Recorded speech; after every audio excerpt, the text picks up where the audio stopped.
Helo! Rydyn ni ar faes Eisteddfod Urdd 2018. Fi'n siŵr bod lot o chi'n gyfarwydd gyda'r safle fel Maes y Sioe Frenhinol. Ond, beth am i ni ddangos i chi ble bydd y pafiliwn ac ati eleni? Ger ymlaen!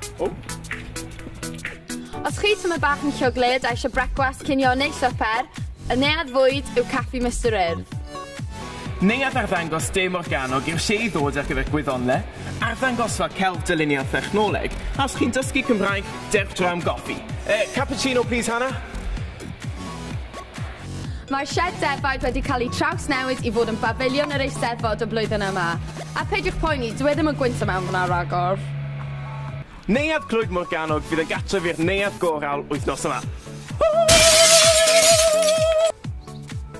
Bydd dim cyr neu gwlan yn y neuadd yma yr wythnos yma, ond llawer o sequins, llawer o lycra a llawer o clocsio yn y neuadd ddawt. Dyna ni, trip sydyn o amgylch y maes. Cofiwch mi allwch chi wylio'r cyfan ar Esbrec trwy gydol y dydd, dilynwch ni ar gyfryngau cymdeithasol Esbrec, a cofiwch defnyddio'r hashnod Urdd 2018.